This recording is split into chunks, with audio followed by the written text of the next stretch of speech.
The first exercise of this section accomplishes many things in addition to fun and teamwork. It's called baseball tennis and can be played several ways. First, we see the players paired, where one team plays with rackets and the other team must catch and throw. The second way is to have one player on each team with a racket and one without. The only guideline for the throwers is that they must throw the ball within 3 seconds and can only take one step. You may be surprised to learn that the players without their rackets are often as effective as those with rackets. For beginning players who have trouble catching the ball, simply have them block it and pick the ball up from the court before throwing it over the net.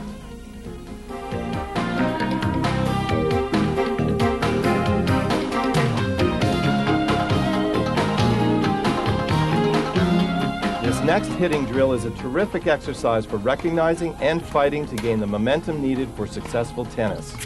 Although there are many ways to play this drill, we will simply have our two players cover the singles court and start with a bounce hit from the baseline.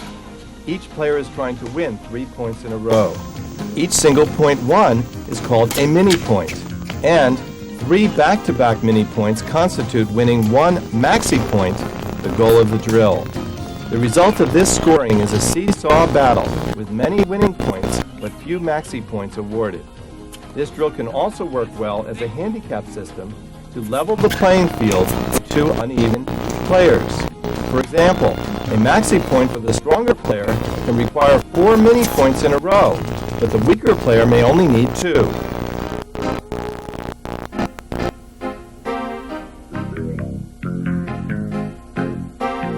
This hitting drill focuses on the overhead and lob with an important starting feature. Instead of the drill breaking down because the initial lob is too difficult, we will give the net player the option to reject the feed. The only requirements are that they must say reject before the ball bounces and that they must hit the initial lob out of the air. After the first overhead, the point is simply played out. With high-level players, their overheads will be quite strong, and in this situation you can award 2 points to the baseliner and only 1 point to the net player for points that they win.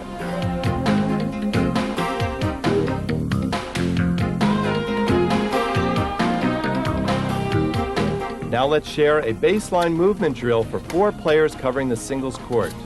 Points begin with a bounce hit, and the 2 players on each team switch sides of the court after each hit on their side of the net. The result is a huge amount of strategical movement and teamwork. At lower levels, this exercise works equally well with mini tennis in the service boxes. The main idea is to get players moving after they hit instead of the all-too-often dilemma of players pausing to watch or admire their shot after they just hit it.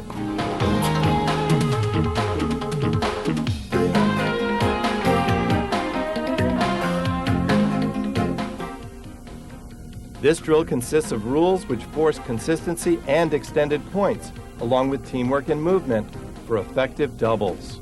Points start with all 4 players on the baseline, starting with a bounce hit. They must all cooperate together by hitting 4 shots in a row before the point is played out. The uniqueness of this drill is that the teams are awarded a bonus point or 2 points if, when they win the point, both team members are in front of the service line. For a more beginning group to play this game, simply have them start their Groundstroke rally with mini tennis, standing just behind the service line, and then move in.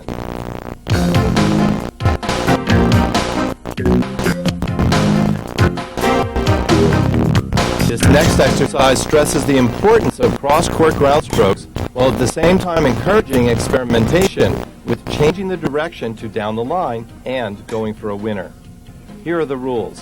2 players begin a cross-court rally in the singles half-court. If the point is won or lost cross-court, 1 point is scored.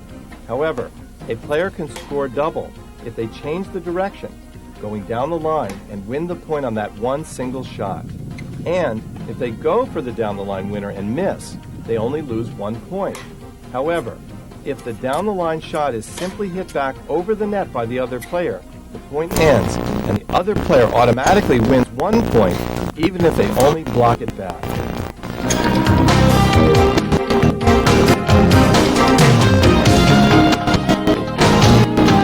This drill specifically focuses players on hitting controlled, angled passing shots. Play starts with the bounce hit by the volleyer, and this initial feed can be rejected by the baseliner if it is too difficult. Lobs are not allowed, and down-the-line passing shots must land in the singles court. However, passing shots hit cross-court are allowed to land in the doubles alleys. This single rule adjustment encourages a dramatic number of angled passing shot attempts, which make this drill not only fun, but a real skill builder as well.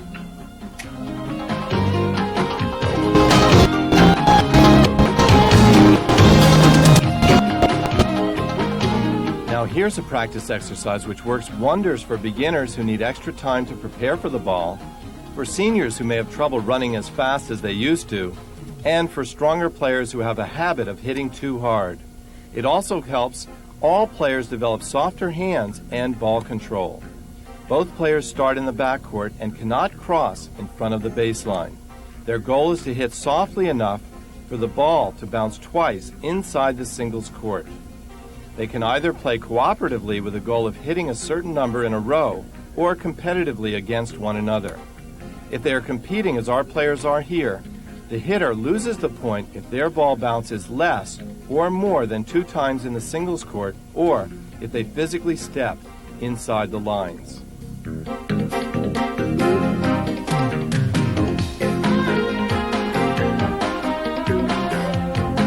The last drill of this section takes the 2-bounce exercise to its logical next step. In this drill, the players must keep their opponents behind the baseline, and the ball can only bounce once in the singles court. Like the last drill, the players are not allowed to step into the court. And as players advance, we recommend forcing them to hit deeper and deeper shots by laying down ropes, which the players must hit behind.